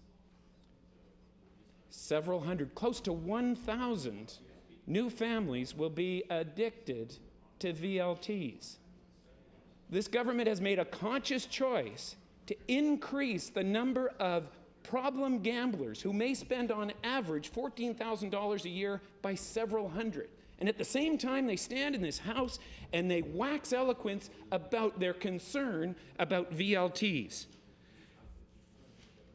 The consultation process that the minister responsible for the Office of Health Promotion is going to reference has been completely discredited by the experts in the field. He's going to stand up in this House momentarily and he's going to quote from what people said about the strategy in Nova Scotia and how well it's being viewed in the rest of the country. If this minister was concerned, or if any of the other ministers responsible for gambling were really concerned about the problem, they would have, instead of taking those quotes out of context and referencing them in question period yesterday, they would have taken the actual time to go down to the International Gaming Conference and listen to the whole story from all the people who are complaining about the problems that exist here in Nova Scotia. If they went through all that effort, surely they can go through more. In Louisiana, they got rid of 4,683 video poker machines. In North Carolina, $34,000. 34,000 VLT machines were actually gotten rid of. 70% of Canadians believe that VLT should only be available at casinos and racetracks. The Canadian Public Health Association says that this leads to a higher suicide rate, nervous breakdown, substance abuse, and that the children of problem gamblers have behavior or adjustment problems related to school, drugs, or alcohol abuse, and running away. For the sake of the children, if not for the people who are suffering right now, for the sake of the children of our problem gamblers, surely we are going to change this situation. Thank you, Madam Speaker. The Honourable Minister of Finance. Thank you, Madam Speaker, and I'm pleased to have an opportunity to enter in this debate. I will be sharing my time with the Minister of Health Promotion as we look at some of the many facets of this problem. This motion, this resolution that's been brought forward is an interesting one because, Madam Speaker, the last speaker is quite right. This has been an issue that's been ongoing. This has been an issue that's been developing. And Madam Speaker, if we go back some years, this is something that started in '94. The machines became legalized and we have grown to where we are today. There are issues with it. I don't think anybody in this House would accept the fact that there's not issues and things that we have to consider around this. But I think one of the things, Madam Speaker, that we look at is this week, as we've heard the international conference, the Insight Conference, we have been getting some valuable dialogue. And the honourable member quoted some statistics and some studies that have come out. He indicated that some of the discussions that have been going on at that Insight Conference, and those are bringing people's awareness of this issue to the forefront, and that's one of the things that always has to go along. I do all want to remind everybody that next week is the start of Gambling Awareness Week. And that's a week we hope will generate more discussion. We hope will bring forward people to think about it more, and it will focus people on gaming and being responsible gaming. And this year it's going to be focused more on a community basis than in the past. We will be reaching out to people in several Nova Scotia communities across this province. Madam Speaker, or Mr. Speaker, whoever's in the chair right now, Nova Scotia was the first and still one of the only few provinces that holds an awareness week. And that is a testament to our commitment, we think, for responsible gambling. It's one of the things that we say to the Gaming Corporation is they have to have one of their pillars has to be on responsible gambling. The theme of this week, Gaming Awareness Week, is Everybody Needs a Game Plan. This theme was chosen to convey our collective commitment into helping Nova Scotians make informal, responsible, and appropriate healthy decisions related to gambling, each in the context of his or her own life. During the week, 2 new programs will be launched for 2 groups identified by experts as target for areas that might be at risk. They are VLT players and people specifically between the ages of 19 to 24. Both of these programs are forward-thinking and are part of our strategy to be progressive and move forward. There will also be a number of interesting speakers over the week, which will undoubtedly provide even broader prospects and perspectives into the thoughts and the ideas to incorporate in our strategy as we move forward. With respect to the suggestion that there should be a consultation, and the honourable member's resolution said there should be a province-wide consultation. Mr. Speaker, we couldn't agree more, and that's why we're providing this mechanism of being able to provide the mechanism of having this review so people can submit their thoughts and concerns. But the discussion paper, the New Directions for Gaming in Nova Scotia, provides an impetus into some of those discussions. It raises some important questions for Nova Scotians. It also allows the opportunity to hear from sectors that have been having a hard time right now, such as the harness racing industry and charitable sector, that traditionally have relied on some gaming revenues to support their industry or good works. And I did hear the honourable member that was speaking prior to me indicate that perhaps VLT should be in the area of helping those areas, and he specifically mentioned the word racinos, and I presume by doing that he was referring to the harness racing industry. But we have been providing information and seeking feedback from Nova Scotians and reaching out to Nova Scotians directly to the groups involved with the industry and people that are affected by it. We have heard from many, many people, and I understand that we have reached about the 30% mark of the stakeholders meeting process. That, Mr. Speaker, will allow, as the stakeholders, and it will allow that process to go on so people are able to get their input. But I think, Mr. Speaker, from our point of view, and the question of what is the government's role in this, and I think the government's role is to ensure gaming is done in a controlled, regulated, and sustained and responsible manner. I think that's the theme that was prevalent throughout the Insight Conference that the former speaker mentioned. In fact, I also know that Nova Scotians have been heralded as being much more progressive in this regard when you compare us to other countries in the British Commonwealth or indeed in the U.S. Mr. Speaker, the Minister of Health Promotion will refer to the studies of the prevalence study and the process that we went through and the relations there. Mr. Speaker, I guess in concluding my remarks, I do want to say what this government is looking at doing is being able to hear from those people, is taking all that information that is being raised through the Insight Conference, it's being raised through Gambling Awareness Week, and we're looking at all of those pieces of information so we can bring forward to develop a plan, because I don't think anybody here in this House is indicating that there's not issues we have to deal with. The question, Mr. Speaker, is how we deal with it. Thank you. Honourable Minister of Health Promotion. Thank you very much, Mr. Speaker, and thank you for the member for taking this resolution forward. Because, Mr. Speaker, this is a very important issue that's on the floor of the House today. The fact of the matter is, Mr. Speaker, we all know people in our communities, we all know people throughout our province that do have problems with addictions in many forms. One of those forms being that of the issue of gambling. And Mr. Speaker, it's certainly an issue since the Office of Health Promotion has been created that we see as a priority for our office. And that is why, Mr. Speaker, as was referred to by my colleague, that we move forward on the 2003 problem gambling prevalence study, which is part of the Canadian Problem Gambling Index studies.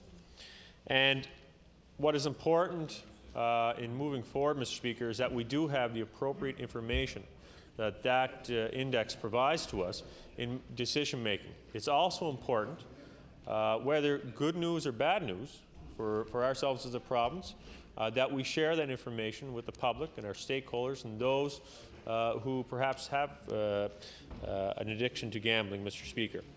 And some of the numbers were quoted by colleagues here in the House.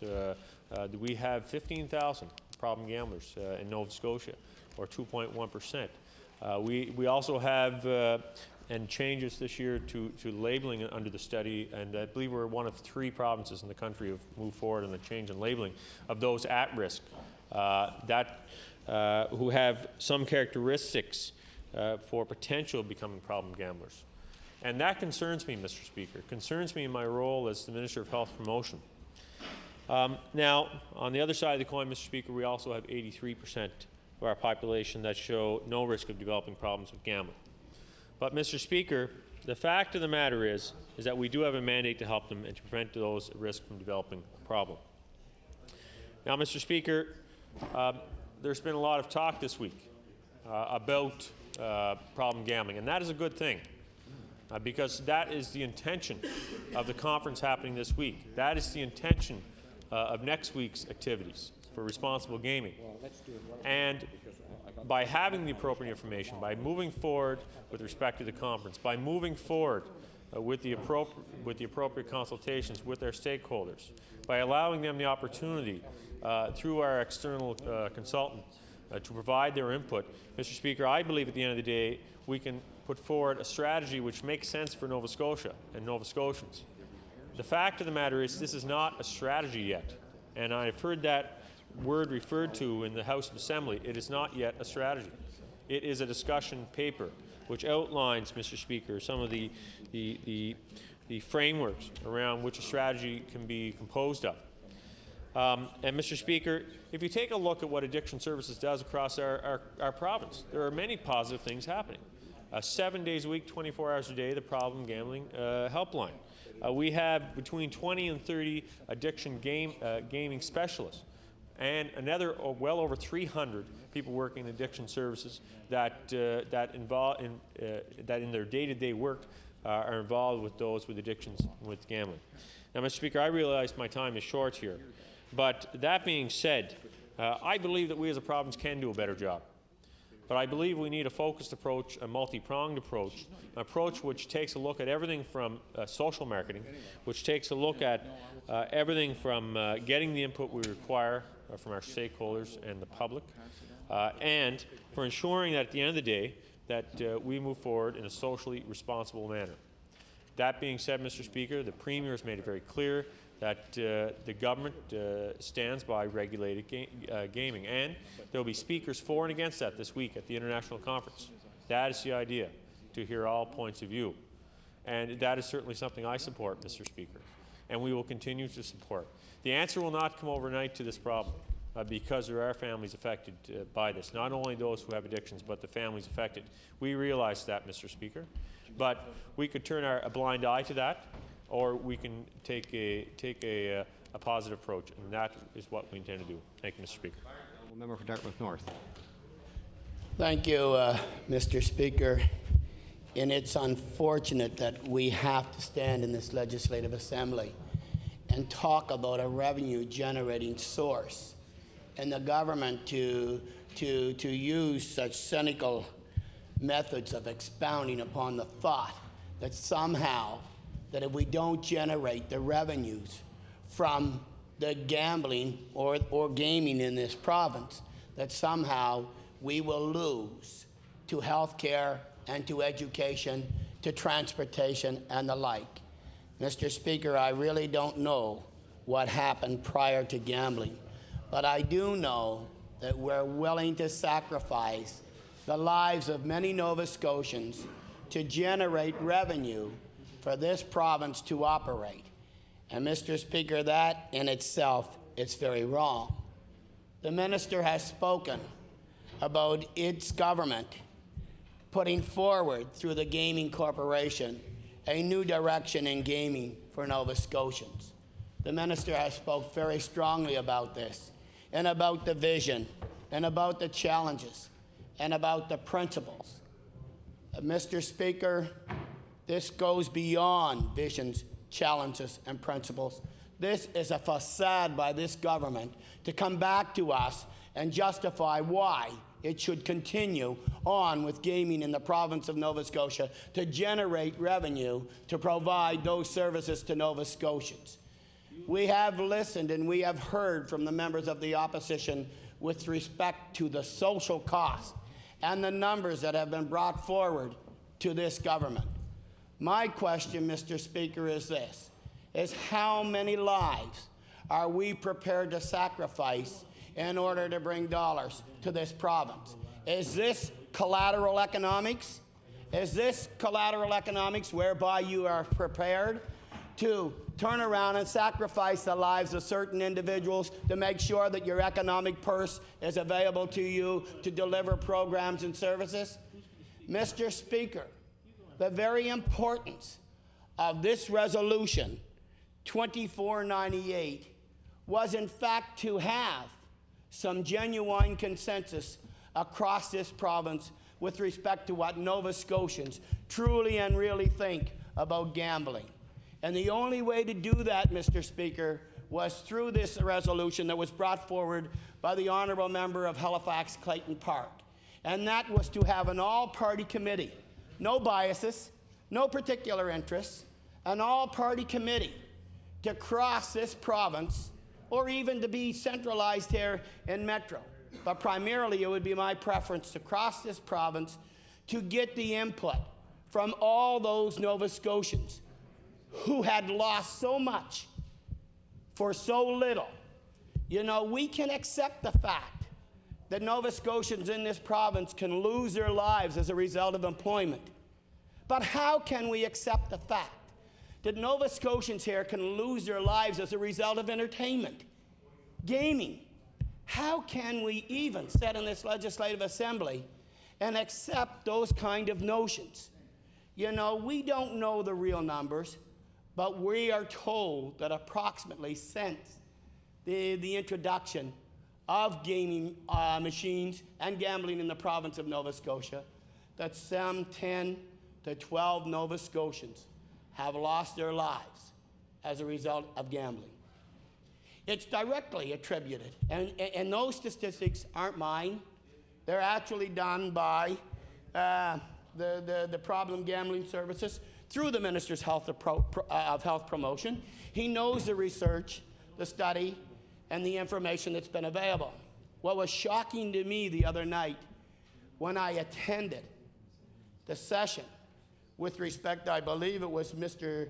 Jean Larocque, I believe, in fact, of Addiction Services Nova Scotia, whom in fact stood before the audience or that evening and said that they had provided the Minister of Health, the Minister of Finance, the Minister responsible for health promotions, all the studies, all the information about the gambling addiction problems, all the fallacies, all the information that is not reported, that this government knows about, that doesn't address the issue of gambling.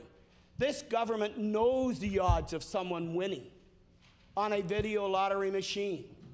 This government knows that most Nova Scotians, when they come into contact with a video lottery machine, doesn't see that information popped up on the screen. They don't see those consequences. They don't see it put it across the screen that in fact, 10 Nova Scotians have lost their lives or, as a result of this addiction. They don't see coming across the video lottery screen that 120,000 Nova Scotians have been directly or indirectly affected by gaming in Nova Scotia. Mr. Speaker, you and every member of this legislative assembly have a responsibility to protect the lives of every Nova Scotian. And I remember when I first came here in 1998, and the then Minister of Health was, in fact, Dr. Jim Smith. And I asked Minister Dr. Jim Smith, I said to him, I said, we recognize during budget estimates that alcoholism, it can be an addiction and is an addiction. And he agreed. And we recognize that tobacco is an addiction and it's treatable, and he agreed. I also asked him if he considered gambling an addiction, and he agreed. I want to tell you also that the Liberals came to power in 1993. Prior to that, the Conservative government of Nova Scotia of the day, and I believe through Donald Cameron, although I heard the mention of 1994, I believe it was before that. But the Conservatives came to power and introduced video lottery machines. There was absolutely no control on them. Mr. Speaker, you go in a corner store to buy a loaf of bread, and you come out without the bread and you put your money in the video lottery machine. As a matter of fact, we heard across this province about mothers who've gone in and gambled their money away, and husbands or spouses who came in after them and used an axe to smash the machines. Is that a way of life? Is that a way of life? Can we not think of how to generate revenue in a more positive way? Also, in 1993, when the Liberal government came to power, they were there for approximately 5 years. They knew the statistical information. It was, in fact, mentioned by the honourable member from Halifax Citadel with the previous information that was available. That government of that day for 5 years could have moved away from this. Instead, what they did is that they conspired with the Conservative government of the day when we asked for a cap on video lottery machines in this province, and they agreed that there should be a moratorium that in fact allowed flexibility. And today, Mr. Speaker, we know how much flexibility is in that moratorium. That in fact video lottery machines can be shifted across this province. That as well, the moratorium doesn't count on reserves. That in fact there's 500 new machines, as the honourable member from Halifax Citadel has stated, with respect to additional dollars. Think of the lives of all those Nova Scotians. Think of the effect that we have on Nova Scotians.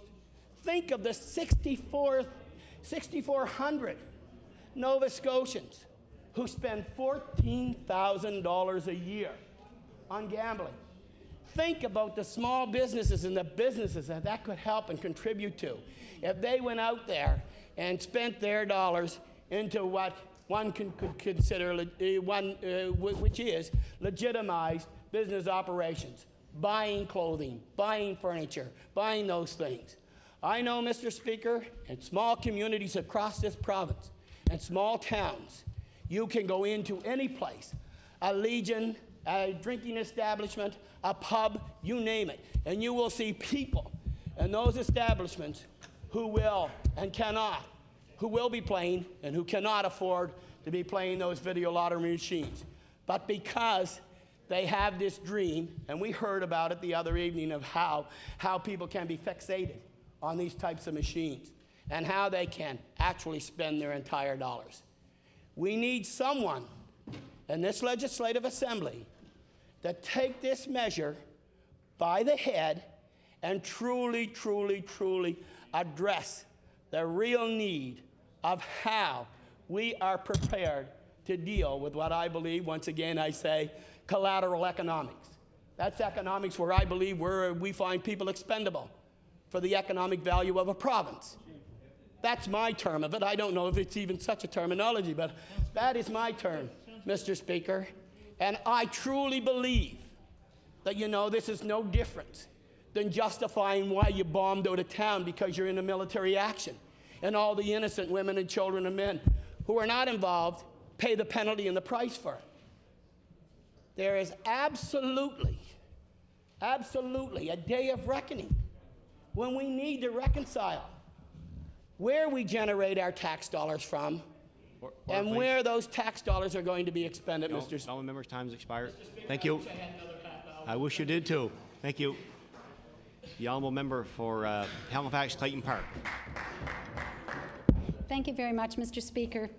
And as the previous member was saying, there's a great deal that we can say about this, and 10 or 11 minutes doesn't begin to touch the subject. The resolution I will refer to is Resolution 2498, and specifically in that resolution, I was referring to the need to have much broader consultation with the public. And there was an earlier resolution a week or so ago where I called for a similar thing, saying that we should definitely form an all-party committee and we should be opening up consultation with the public. The whole process of this current initiative, I won't call it a strategy yet because we've been corrected there, the new directions for gaming in Nova Scotia, which is published by the government, it certainly is a facade, and what it has done is compartmentalize the consultation that's going to go on. They very carefully have chosen stakeholder groups that can be met on a one-to-one basis. When the member from Timberley Prospect suggested that perhaps he could attend or other members of the opposition could attend those meetings, we were politely refused that opportunity. And that would be a way of making it open and public, it's somewhat transparent. Right now, it's quiet, one-on-one discussions. You could have done that without bringing out a fancy document and even suggesting to the public that they could send you written comments. Having a public discussion means you air the issues, you help to inform the public, you bring information forward. That, in fact, is one of the roles, I believe, of the Office of Health Promotion. You're supposed to increase awareness and knowledge of the public. And right now, the public is not fully aware and fully informed of the insidious nature of the VLTs, the damage that it's causing. In fact, the public is only becoming aware. And what has the government done to help in that discussion? Very little. And I have to begin with the semantics that we use, even in this document, in the names of our departments and so on. Gaming. What is gaming?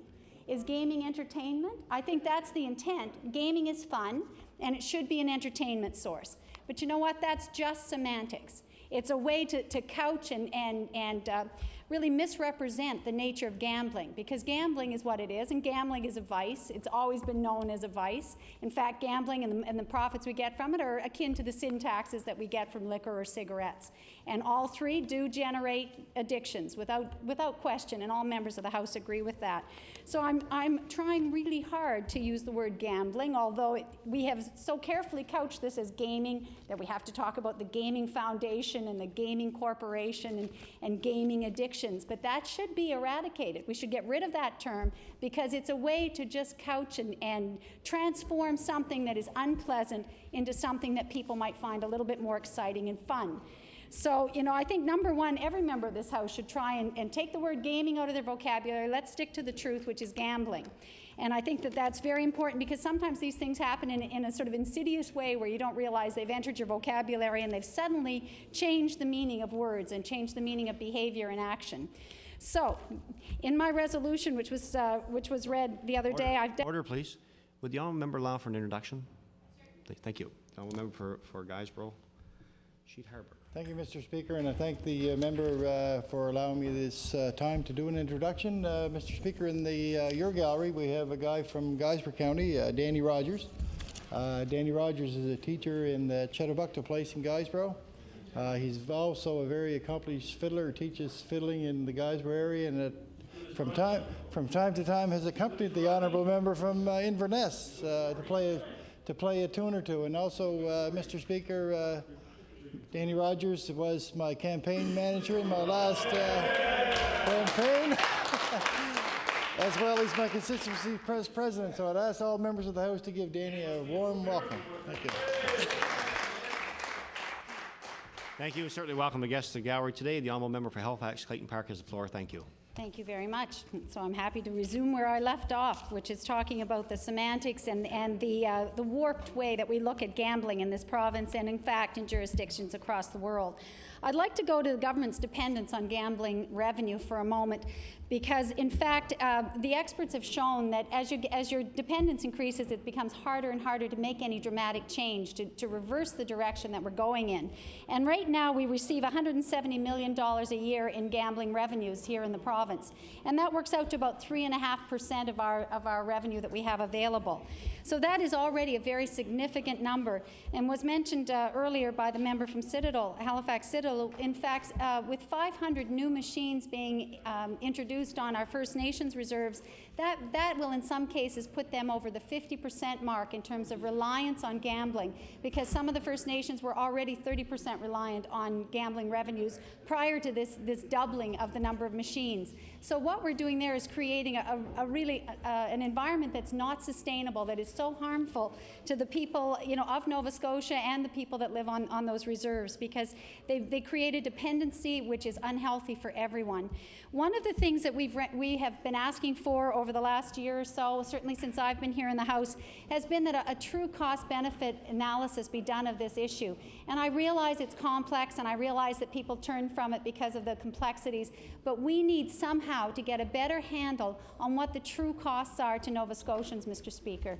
We need to realize that we can talk in big terms about some of the really harmful and tragic effects of gaming. We know that there are suicides related to gambling addictions, and we know that's been acknowledged by even our senior bureaucrats who manage and deal with this issue, or this business as they call it. It's been acknowledged that there's certainly been bankruptcies, all manner of family breakdown and harm caused as a result of gambling. And yet we've never quantified it. We haven't put the actual cost on it. And I can't believe that isn't possible to do. I mean, recently we had a cost placed on the cost to the province for inactive people. And the Heart and Stroke Foundation came up with a figure that said inactivity is causing us this much money in health dollars. So what I'm suggesting is that the government needs to grab hold of this issue and do an honest assessment of what the costs are. We know the benefits, because the benefits are economic. If there are any benefits, they come from that $170 million being pumped into the government coffers, and also from the small businesses or the legions and so on that are gaining funds as a result of hosting these machines. But we don't know the true cost, and I, for one, believe that Nova Scotians would give a very different response to an initiative asking for their response if they knew what the costs were. What this document tells you clearly is how the revenue would equate in terms of hospital services, or how many nurses we could hire, or how many teachers, for example, or schools we could build. But that's only the positive side, so there is no balance in that argument. The argument should be that you see what the dollars are and what they buy, and also what it costs us directly out of pocket and in the harm to Nova Scotians, and put a dollar value on that. And I think that we need a much more serious attempt at looking at the costs and the relative benefits, because that will change and color the whole debate. And even we here in opposition are not able to fully quantify it ourselves. We can't tell. It needs to be examined. And that brings me to this office, or the Gaming Foundation, which is supposed to have money that comes from the proceeds of gambling and from the VLT machines in the casino, and that money is supposed to be put to good use. And I believe it would probably fall under the auspices of the Office of Health Promotion. And we're troubled to see the money accumulate, and you've heard that in questions before, Mr. Speaker. $4 million or thereabouts has been accumulating. Okay, over $4 million, I'm told, maybe 4.5. And I think that's really pathetic, because we're sitting here, we're funding consultants, and I love consultants, I used to be one myself, but we're funding consultants' projects, and they're going to become world experts in gaming. I'm sure they're in demand now across North America to share their knowledge.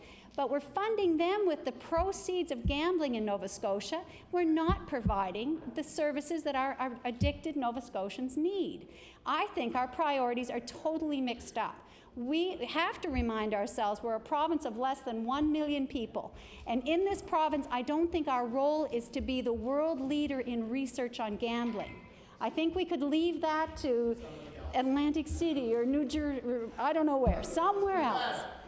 Nevada. See, I'm not a gambler. But at the same time, I think that Nova Scotia, which has a very different quality of life, as we'll see, you know, Nova Scotia is a small province. We have a different set of value systems. It's clear and evident in our discussion on Sunday shopping that we have a different view of life here in Nova Scotia.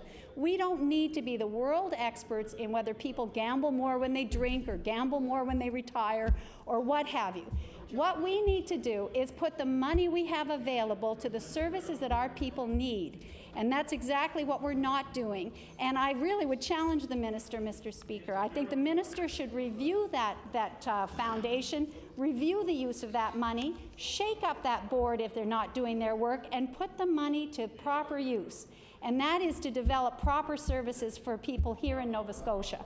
And that's the only thing I want to be an expert in at the moment in this realm.